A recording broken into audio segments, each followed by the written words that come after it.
Summer Forum. My name is Linda Smith, and I'm on the committee that's put together Summer Forum, our church services for the summer, 10 weeks at 10 o'clock. The list of Summer Forum presentations are available on our website. Today, we're privileged to hear from Professor Kim Martinez talking about community arts. However, before I introduce Professor Martinez and let her speak, we would like to begin with our typical chalice lighting. Jessica.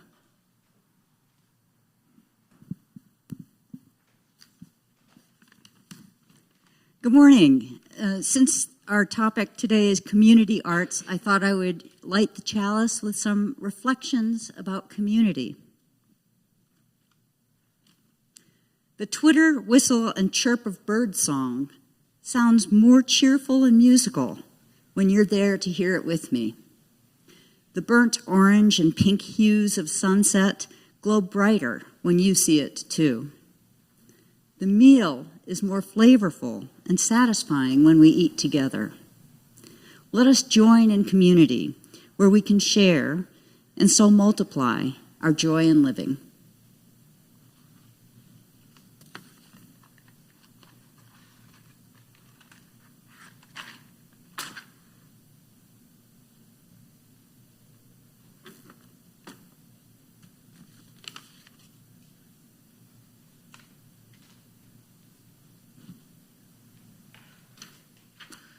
Thank you, Jessica. Professor Kim Martinez holds the Mary Lois Wheatley Presidential Endowed Chair in the Department of Art and Art History at the University of Utah. She's an award-winning, internationally recognized professor and artist. She is an empathetic, political artist motivated by the desire to understand how power structures affect the disenfranchised. As a professor, she has shared her skills in mural design, not only with her students, but with communities, empowering people to tell their own stories through art. We will hear Professor Martinez's presentation, and then afterwards we have two short presentations from local artists talking about volunteer opportunities. Professor Martinez.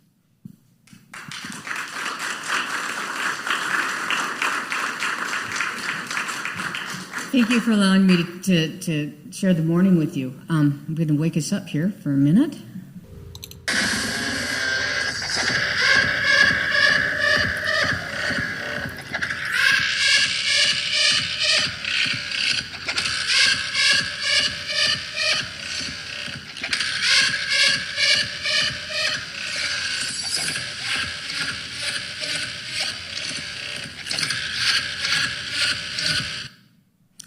Okay. So did you notice the mural in the background? This dancer's decision to make the video in front of the mural indicated we had reached our goal of creating a piece of art that inspired the community. This is just a random young person that I found this video on YouTube. Since 2003, over 257 University of Utah art majors and many community members have painted over 29,295 square feet of murals. That's about 5 miles of art in our city. The class was initiated with a broad goal of bettering student artists' social horizons to allow them to connect with people and communities both on and off the university campus. I developed an educational approach that sought to teach critical and social consciousness, promote dialogue across economic, political, and educational lines, and inspire action within community members and university students. What started as a grassroots campaign has now become a legitimate force in the community. Basically, I was driving around the city with a mural design in the car, knocking on businesses' doors, asking us to let them paint their wall, with a partner with South Salt Lake who supplied the materials for the paint. Once doing that business, we now are being requested all over the Salt Lake Valley to create murals. From concept to completion, projects are part of the course that I teach. To initiate the course, I spent about a year on the administrative end. I needed to make our curriculum changes and get support from my colleagues. I worked with the University Council and city legal, students, and business owners to create contracts and liability waivers. I cannot pay the students, but I do charge for these murals because they are receiving credits for the course. But the money I receive, I use to create student scholarships. I've taken students to New York, San Francisco, Philadelphia, California, and Chicago to look at murals there. So this is one of the few murals that have been tagged. What was interesting to me is, can you see my pointer? I'll show you. So what happened is the taggers wanted to tag a train, but they couldn't find a real train, so they tagged it right here in perspective, so they thought they were tagging a real train. So I found that to be really pretty interesting. Mural painting tends to be a little less dependent on finesse in the actual painting than the power of the conception and the preliminary design considerations. The use of flatter space and simpler volumes is a solution that works well when the viewer is traveling at 50 miles per hour along the track's lines. So this is when we first started. We started painting murals along the track's line. So the next couple ones are that. This image depicts a woman looking out of her blinds as trains go by. And this is a good-sized mural. It's 18 feet by 160. Many of today's murals speak in a figurative style. There is a natural affinity between muralism and humanity. Drawing from the past and presence of people's histories, their essential symbols and abstract elements have been able to communicate their ideas. And again, with this long horizontal formats that are parallel to the street, or in this case, the tracks line, will be mostly viewed from oblique angles. So inevitably, these compositions call for the use of sets of low, long zigzags or crossing diagonals to move one end to the other and avoid having the composition collapse.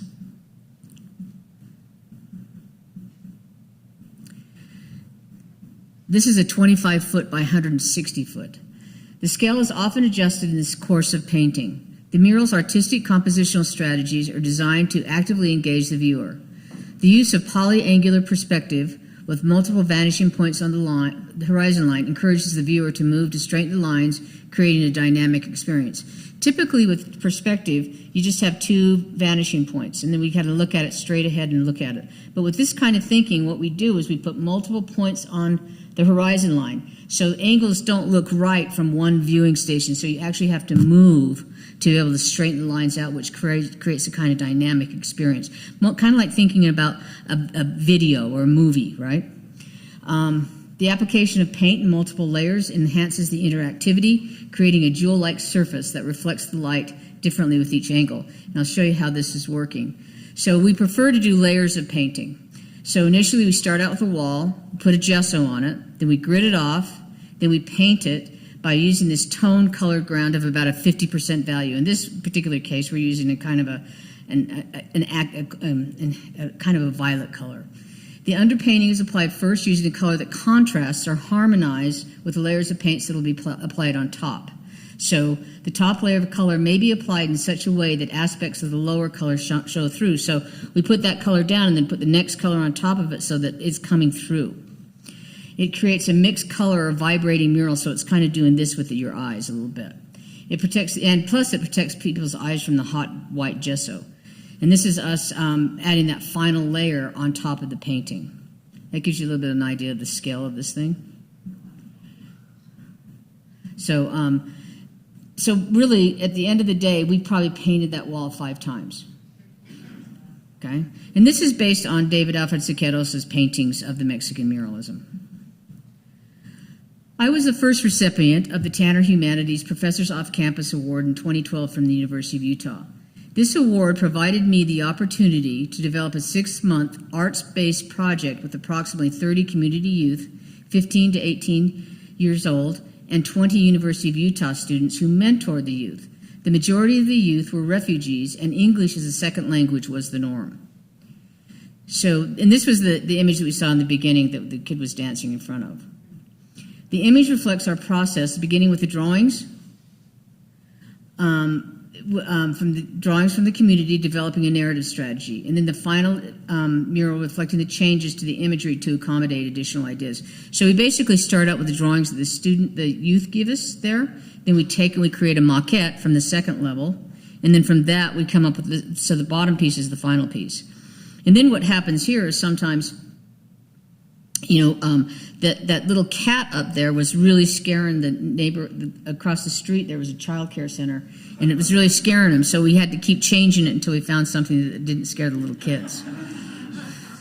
So I find that community mural making can help strengthen and deepen our relationship to society and the community while simultaneously engaging social action.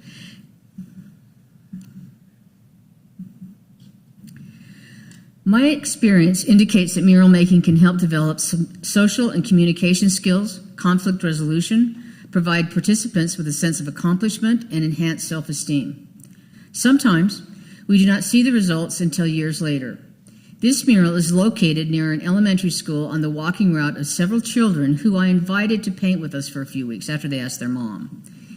10 years later, I was at Centro Civico for a Dreamers event, researching a new mural when a young man approached me.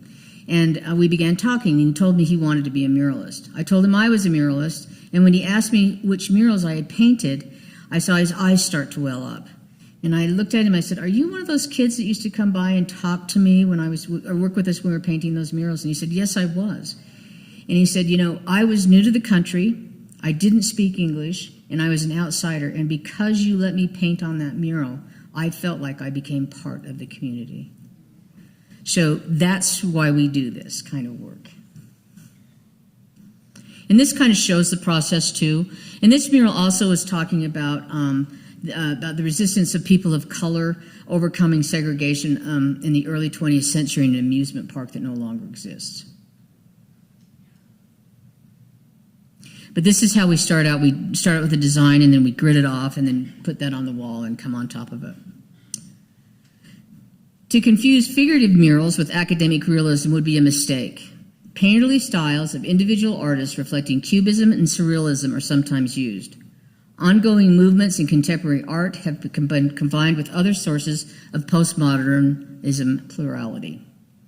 Our murals also aid absentee landlords to fix up and maintain property. Initially, this building had several pipes on the exterior wall, and the wall was cracked. We thought we could beautify the neighborhood a little bit by putting a mural on it. But what surprised us is when we came back 4 weeks later, the business owner had replaced the wall, pulled out all of the pipes, fixed the cracks in the wall, and then we came in and painted this mural that's still sitting there today. So that's part of it. And this is in South Salt Lake. One of the things South Salt Lake now is sort of considered the mural capital of the city. But it has started with the University of Utah and their then Parks and Rec director, Tim Williams was his name. So he and I kind of had this brainchild, and I was there for about 10 years working with South Salt Lake. And the goal of this is that I came in as a university professor, helped get it going, and then I'm no longer involved because that's what I'm supposed to do, is let the community take it. And they're doing a great job. The drawing on the lower right was transformed in the mural, so you can see down there. This room is expansive. It's in the Government Center on 21st South, and we wanted to create a more intimate space by increasing the scale in the corner of the wall. It made the room look smaller. So this is a place where the government employees all eat their lunches. The community votes to select this mural from the participating student designs. About 140 people cast their votes favoring this harvest and storing design. That's part of the process. Asking the community to pick the designs. Each of the students in the class creates a design, and we put it forward to the community to then choose the one that they feel like reflects the best for them. So, so this particular mural recalls South Salt Lake's agricultural history, depicting herds of sheep frolicking through green pastures and orchards. A large stream of water pulsates through the flowers and magically transforms into a cow standing on a sketchbook smiling back at us, while bees hover and buzz throughout the mural. A young visitor came through and exclaimed, "I can hear the bees buzzing. You should record bees and play the sounds."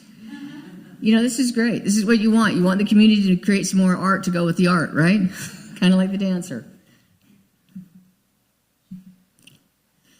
The wood around these doors is actually trompe l'oeil painting, so that's not really wood, that's paint. It is used to architecturally integrate the mural. The floorboard in the mural, it mimics the floorboard on the gymnasium flooring, and the illusionary pop-ups of the sites are historical events and locations that happen in South Salt Lake. Together with hospital faculty and administration, we collaborated to develop murals to aid patients and families in the healing process. Our goals were to create imagery that might reduce stress and anxiety. This mural, painted on 3 walls in a waiting room, acted as a blanket to provide comfort while waiting for a diagnosis or a medical procedure.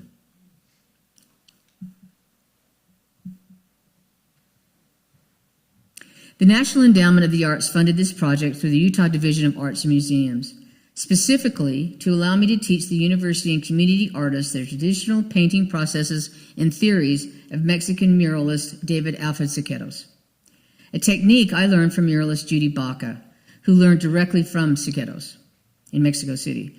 We partnered with youth 6 to 15 years old at Youth City in their after-school programming.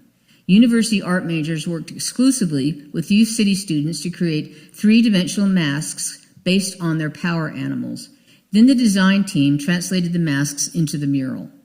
The figures are participating in multiple artistic disciplines to reflect the surrounding community and the building that houses the state's art archives. The design development included sensitivity to various skill levels. The team's knowledge of painting ranged from novice to college junior, and none with large-scale painting experience. Artistic metaphors came to life and revealed insights into the experiences of the community. One of the things that's working really well, I don't know if you can see it on this, but on the top one, see where that sun is? It's probably got kind of the whole attention there goes to there. There's a door there that we wanted to get rid of. So ironically, by putting the most attention on the door, it made the door disappear. So it's kind of a nice design move. This particular mural was created to go into the lunchroom for the IRS workers. They just needed something to calm down after having to deal with people complaining about their tax bills all day. The intent of this mural is to bring famous works of art out of the museum and into the community of South Salt Lake. The mural allows people to interact with art without the intimidation in a fun and inviting way. Viewers will literally become part of the mural by posing in front of the representation of the famous paintings. If you can see those little blue things right there, those are little feet marks that you can stand and take a picture in front of it. So we have Whistler, Monet's Waterflowers, Botticelli's Venus, Seurat, and Manet, Van Gogh, Cezanne, and Edward Munch. This is a good-sized mural. You can see the scale. This is a piano right here. Okay, so this is a 25 by 30-foot piece. Nexus is a fusion of art, science, and history. It's about the elemental breakdown of everything that surrounds humans, from our food to our environment to the history beneath our feet. When all of these things are broken down into their compositional elements, the results are astonishingly similar. Take a human being and an apple, for example. Humans are comprised of approximately 70% water. An apple contains about 75%. Over 90% of the human body is composed of hydrogen, oxygen, carbon, calcium, phosphorus, and nitrogen, and surprisingly, apples as well.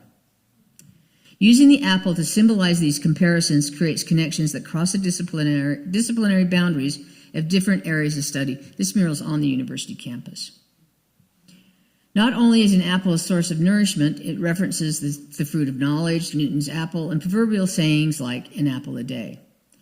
Represented above the apple is a depiction of a sequence of 60 carbon atoms discovered by Buckminster Fuller, known as a buckyball.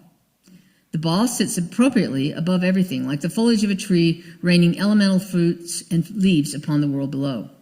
The ground is an underground cross-section complete with geological layers of Utah in hexagonal patterns that not only relate to cell structures, but act as a subtle nod to the beehive state.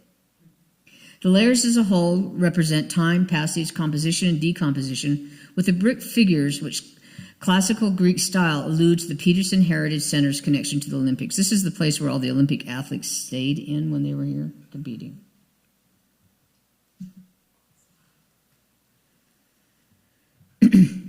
This mural plays on the concept of accomplishment through collective efforts. Entrance into the nursery is through the mural itself, through those doors there. The imagery of a cluster of toys rolling down the hill, gaining size, while animals gently nurture and move it along to become a metaphor for the phrase, "It takes collective momentum." To remind parents, siblings, nurses, and doctors that babies' well-being is a combined effort of all who provide care.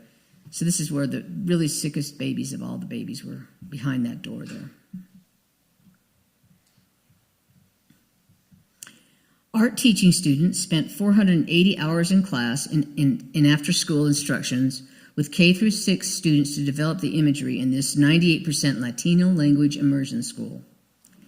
This community art project served as a tool for empowering marginalized individuals and communities of people by giving a voice and providing space and access to empowering art form of self-expression and representation.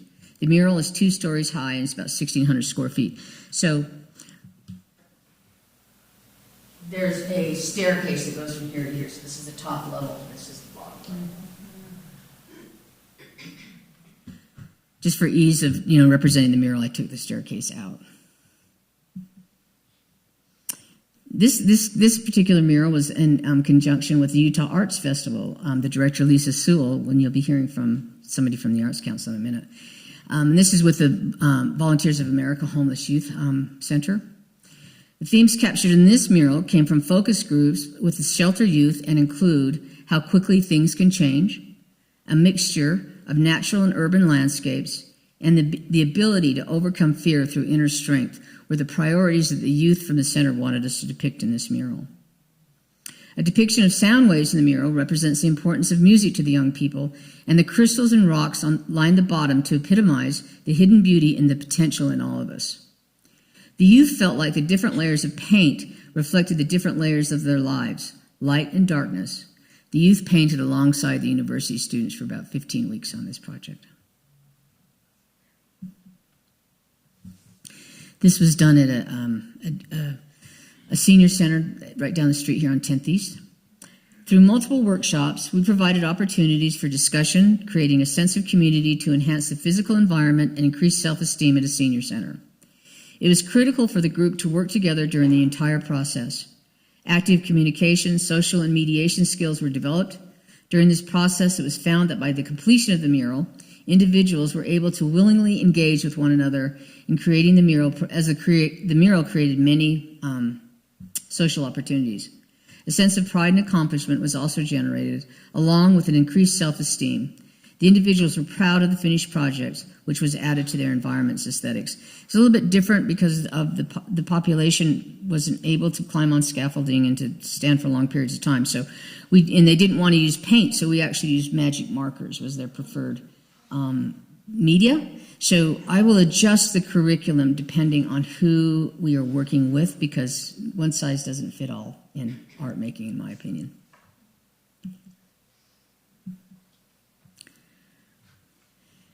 This community-based project included 5 undergraduate students and 7 professional K through 12 in our Masters of Art teaching program at the university. We designed and painted 9 4-foot by 8-foot portable murals collaboratively with 9 elementary, 2 junior high, and 2 high school student groups, which was truly an amazing effort to get all these students together in different places. Murray City invested a lot into this project. Over 1,500 youth participated, beginning with the K through 6 youth who set the tone and drawings for the final works. So basically we went into the schools, worked with the elementary school students, and came up with the theme of the mural and their drawings. And then we took those back and we put them together. And then we worked with the junior high students to help us with that process. And then the high school students came in and worked with us at the old Murray Mansion. So we bussed these students back and forth. And down there in the corner here, we'd have the K through 6 come in and participate too with storytelling and poetry readings during the process of the painting. Because I believe some solutions to challenges we confront may be addressed through the community-based education model that requires multiple points of view, numerous skill levels, and interdependence and respect so essential to our education system and society today. These lines here are an indication this is paint, this is panels. We work collaboratively, okay. I've been talking for a minute, with the University of Utah College of Mines and Earth Sciences. to create this mural that combines reflections of both the hard sciences and human nature of art. For this process, student artists and College of Mines and Earth Sciences students, faculty, and staff initially met and entered into dialogue to integrate cognitive and aesthetic experiences to aid in the mural's development. This inclusive process resulted in imagery that combines Utah's surrounding lands, suggesting the research of atmospheric sciences, geology, geophysics, materials, science, mining, and engineering. The image's aesthetic language intends to wish peace, happiness, joy, and confidence to whoever passes by it based on the saying of some Navajo people. The artist who did this is of a Navajo artist. The coronavirus epidemic altered our traditional mural making process. We developed a hybrid approach by combining the traditional painting project with technology. We painted the painting initially on a large-scale painting. We then photographed it and then had it printed onto aluminum, but we still left the marks of the student's hand in that painting so that it brought that artistic touch to the college. So because it was coronavirus and we couldn't get students together to paint next to each other, right? So we had to make some changes in how we painted it. I have been working with Spark LA for the past several years and am currently part of the continuation of the Great Wall Design and Painting team. In this photo, I am working on the walls of the Watts. I'm working on the Watts Towers at LACMA, Los Angeles County Museum. I just got back from a residency there. The Great Wall is one of Los Angeles' true cultural landmarks and one of the country's most respected and largest monuments to interracial harmony. Spark LA's first public art project and its true signature piece. The Great Wall is a landmark pictorial representation of the history of ethnic people of California from prehistoric times to the 1950s, conceived by Spark's artistic director and founder, Judy Baca. Begun in 1974 and completed over 5 summers, the Great Wall employed over 400 youth and their families to complete the mural. So what we're doing now is we're working on the sections that are from the 1950s to the current day. And we're doing it a little bit differently because this is painted in the wash of the Los Angeles River. I've been down there. It's really tough painting, right? And then sometimes, as a matter of fact, one person in the team one time got stuck in the flood and had to get pulled out by an helicopter. So what they're doing is they're painting on a new kind of surface. It's called polytab. So we were painting that at Los Angeles County Museum so the community could watch us paint. And then what they'll do is they'll take that and adhere it onto the walls of the river. So it's a great way to think of mural painting as being done somewhere else than where it actually ends up. Because quite frankly, when you're down in the river, no one can really see you anyway, so this is a way that the community can actually see you painting the piece.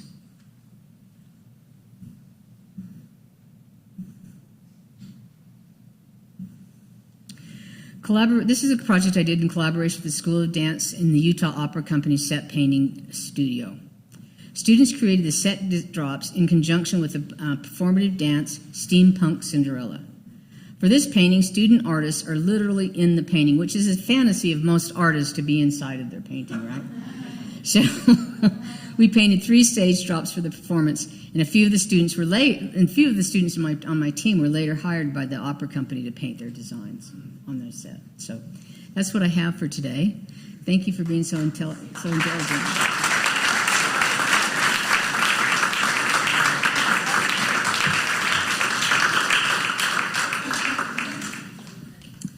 Thank you, Kim, for your inspiring words, lifting up the thrill of creation and helping us to appreciate in a spiritual way the community, as a community, the works that have been created.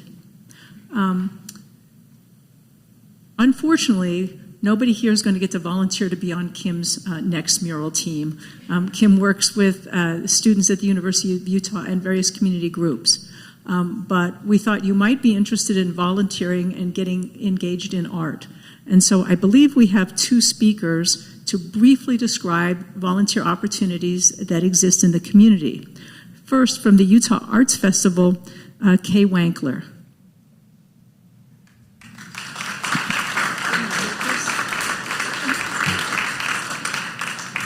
Thank you. It's very nice to be here this morning. The Utah Arts Festival is 48 years old this year. And it's a phenomenon. You couldn't create a festival like this overnight. If you said, "Oh, I'm going to do a festival," it would be impossible because we have people that have been there for years. In fact, I've been there since 1987 and been involved with the volunteers. And I was everything from a regular volunteer, and now I'm the coordinator. So, but it's a phenomenal thing that happens. Is that, I have people run up to me in the middle of shopping, and they'll say, Miss Kaye, hey, I worked with you at the festival," and I 9 times out of 10 recognize them, and it's a very community building thing. And but anyway, we have many jobs that need to be done, and we have to build it. We start Friday. We build for 7 days, and then we have the festival, and the festival this year is on the 28th, 29th, and 30th, and then we have to tear it down, and it takes 2 days to tear it down. And there's many jobs to do. There's working with the Children's Yard, working with the Fear Film. We have an international film. It's a phenomenal thing. And we have booth sitters that help out the artist marketplace, and they'll sit for an artist for a few minutes so that they can have a break. We have, of course, we have our beer and wine sales, and we have our soda pop sales that we need to man. We have, we have a mural. Every year they do the 100-piece mural, and it's 100 little blocks that people paint, individual blocks, and then they put them up and they turn into a swan or an eagle or something. It's very cool. But if you are interested, go to uaf.org and volunteer. Thank you.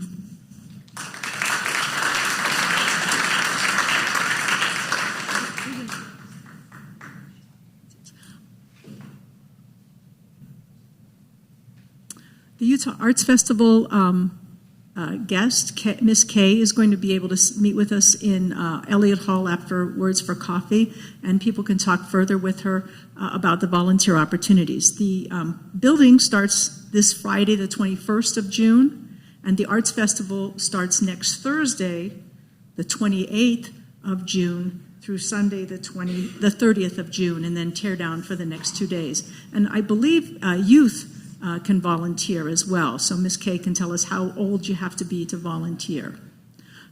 Then secondly, I believe Victoria Lyons is here to talk to us about Bad Dog Arts.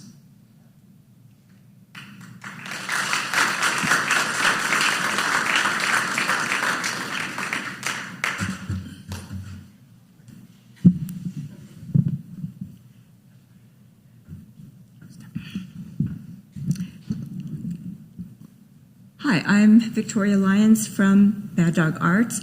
With me here is Anna Gunther, who is our volunteer coordinator. Bad Dog Arts is a kind of a homegrown, very local artist-run organization. We've been around for the past 26 years. So I am one of the founders, and Michael Moonbird back here sitting is also a co-founder. We met at the University of Utah, and that was pre-Kim Martinez's days. So we've been working with community for many years, and art is all about community building. And so we started out in a 2-bedroom apartment, and have had numerous locations since then. Now we're located downtown in Art Space Commons, and we call ourselves kind of like the little engine that could. We are a small organization that does big things. We have also done numerous mural types of paintings. but we're probably best known for our programming with youth. We started out with the idea that we wanted to provide arts programming exclusively for underserved youth. And as things grew and people started to see some pretty cool things coming out of our program, we got a lot of questions from parents and other folks. Gee, how can we get involved? Or how can I get my kid involved? And from folks that were not underserved and could certainly pay tuition. So we had to get creative and develop a sliding scale. So now we can serve the entire community. And we also have grown in the other direction of we serve teenagers, and we have some adult programming, and the last 3 years what we call creative aging, where you have to be 55 or better to be involved. And so I've been the instructor on those groups, and that's been kind of one of my passions. And since I'm also now in that 55 or better age category too. So we do have a lot of different kinds of opportunities, and Anna can tell you just a little bit about a couple of those opportunities, and we'd be happy to speak with you more in a little while. Hi, everyone. Like she said, my name is Anna Gunther. I am the volunteer coordinator for Bad Dog Arts, and we have a lot of really fun opportunities going on this summer. We have quite a few youth summer camps that I'm also helping to teach at. So it's really fun connecting with the youth, and there's some really amazing kids that sign up. We also have some opportunities for tabling off-site, and there's always needed help in the studio, so we'd love to have you join our team. Thank you. Thank you. And I believe they'll be available also in Elliott Hall afterwards to speak.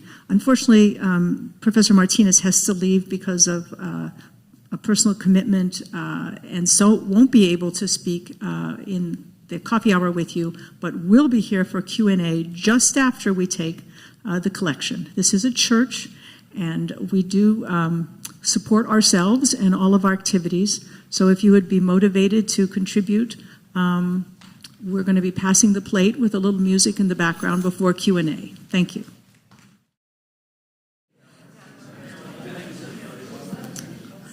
Thank you. There may be questions from the audience for Professor Martinez, and she's here for a little bit before she has to leave. Lee and I have microphones we'll be glad to bring around. Please make sure when you speak you hold the microphone up close to your mouth so that the people with the hearing assistance can hear. And hello, people online, the people that are watching on Zoom can also hear. Question? Saw Mark first. I'll get you second. Hi. Thanks, Professor Martinez. Excellent program, and thanks for the committee for putting on a community arts thing. I'm a Unitarian because we support the arts so much. Anyway, Kim, is there a website that basically has the same information that you did, where people can go and see the murals in Utah?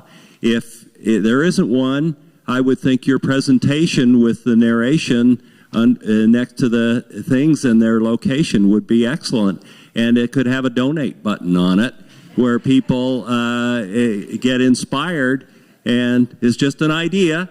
And so, is there one? There is. Exactly. There is one. There is. It's called www.art.utah.edu/murals. Okay, so if you Googled Utah murals, it might come up? University of Utah. University of Utah. So if you go to www.art.utah.edu, that's the university website, and then you / it and just type in murals, and it'll come in. It'll also come in if you go to the University of Utah Department of Art and Art History website. there's a pull down that says murals, and it'll come up that way too. Okay, well, that's great. And then just one separate little plug on the idea of community arts. My wife and I just went to a performance at the Empress Theater out in Magna, and it's called Silent Sky, and it's about Henrietta Leavitt, who was on the team of women that plotted the stars in the early 1900s, and she won a Nobel Prize for it.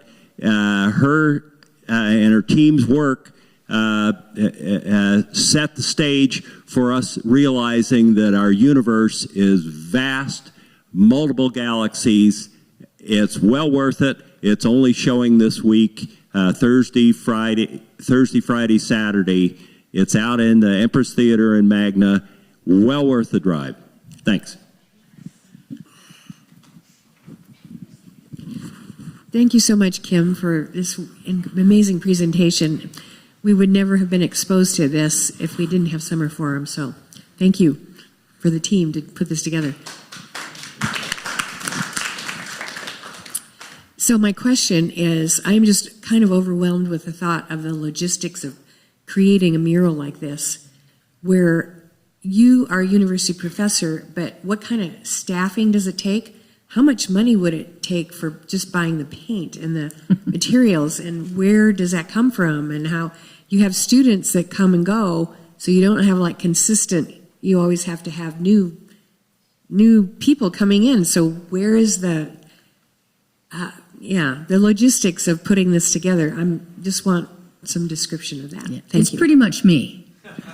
It's me. Yeah, I can still climb scaffolding. I was telling somebody this the other day. Yeah, my students are often surprised when they see me with this hair, and yeah, I'm still climbing scaffolding. So it takes a while. I usually work with community members that contact me, and I set up times to meet with them, explain what we need. Because most people just think they can call me and give me some buckets of paint and go for it, right? And I've had to, part of my challenge has been, when I first started this in 2003, there was one mural in the whole valley, okay? That's how far we've come. And that's a lot because of this class, right? So I had to teach people that, no, my job isn't to paint your logo on your building. Right? Because that's what everybody wanted. They wanted their logo or somebody skiing or something like that, right? So I had to explain to them what our goal is here. Because it's not a commercial venue, right? I'm not interested in making, art for hire. I'm interested in doing this as a community building exercise, meaning that community's involved. So in essence, it takes a long time because I have to work with the community member who wants the mural. So if it's a city or if it's the Primary Children's Hospital, I'll meet with those entities, and then I'll set up dialogue with the people that actually live and work there. And then I get the initial information, then I write the curriculum for the class. And then when the students come to class the first day, they know what they're going to be doing. They know what they're going to be working on. And then I have to figure out how much the budget is, how much I have to get. I supplement, I charge like I say, the business owners have to pay me so much per square foot. I augment that with different grants that I write to get funding. So it really is a labor of love. It's just me. And it's one of 4 classes that I teach every year. Just to follow up, what about the public spaces where there's no building owner, but it's like a wall, a sound wall or something that is next to UTA? Who pays for that? UTA did. So that particular grant was a matching grant between UTA and South Salt Lake City and the university. So UTA provided the initial funding to do that. Because, scaffolding costs quite a bit of money, right? So I would have to rent the scaffolding for 16 weeks, even though my students aren't there but Fridays, right? So it costs a lot more money, but that's part of the educational process, right? So that's why it's a grant situation. So I have to have community partners, like with the Murray project. Murray City was very much involved in that. They were the ones that bust those kids in and worked with me. I'm in the process of developing a new youth arts programming at the university. It's going to be called YAP. You guys are the first to hear of it. And youth arts programming that we're trying to get going right now. Just looking for different funders to help us with that.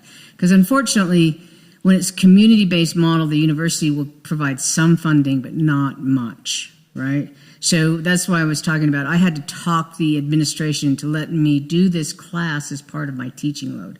If I didn't have students and it wasn't set up as a class, I couldn't do it.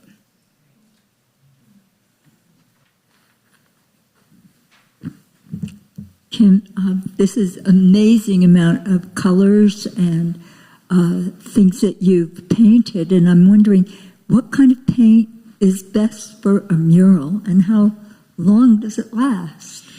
Well, that's a good question because there's lots of debates about that, right? Because it depends on what kind of budget you have.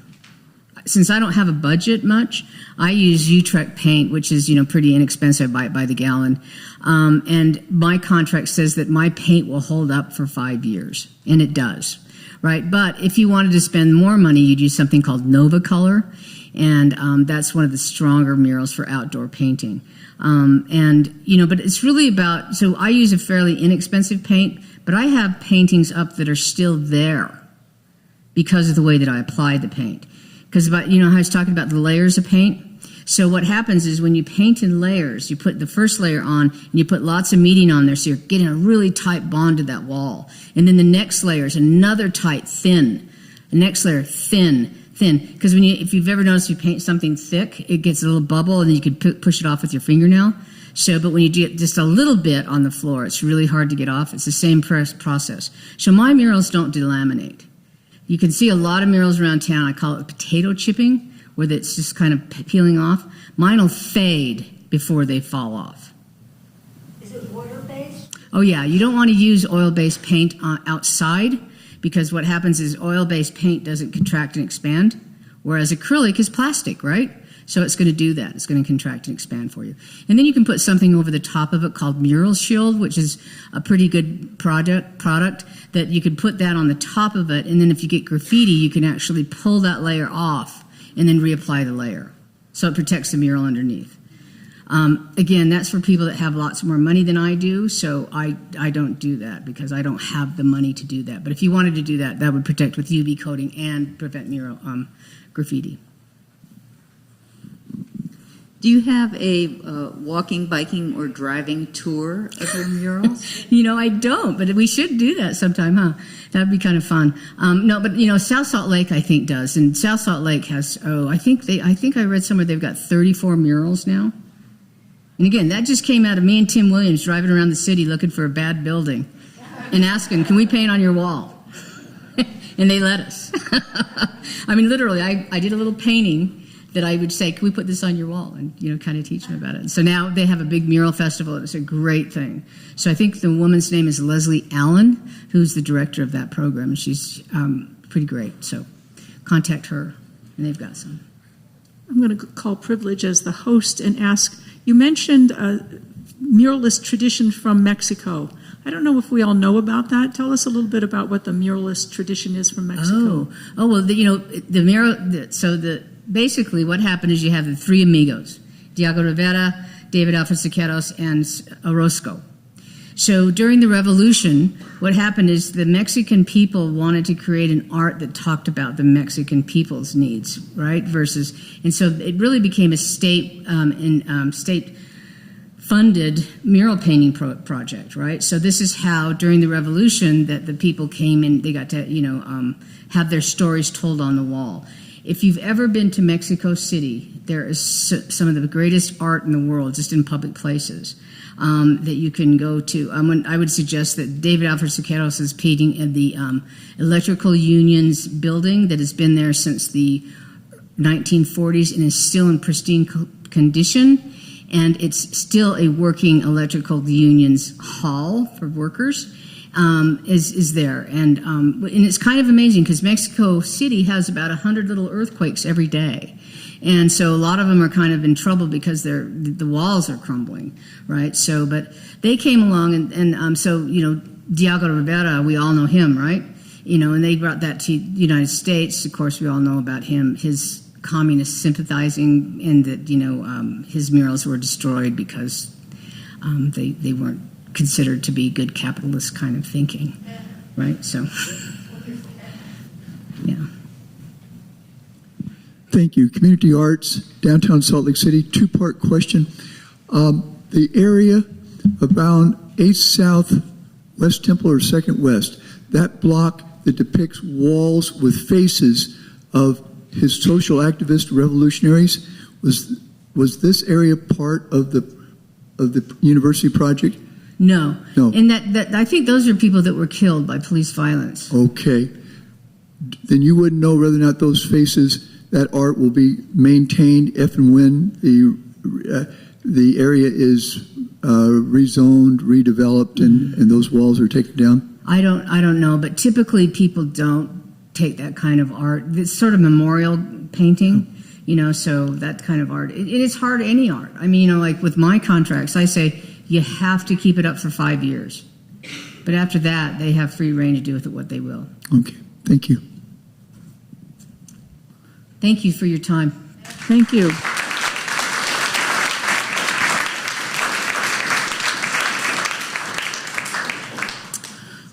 We are going to host coffee in the next room in just a second with our other guests from the Bad Dog Arts and from the Utah Art Festival. Before we conclude, I just have a couple announcements. One, those of you in the church know that we're offering circle suppers. There are 2 circle suppers that still have places for people that would like to dine together and get to know one another better. June 29th and August 3rd. Finally, our next week's presentation will be entitled Incarceration and Homelessness, Alchemy of Change.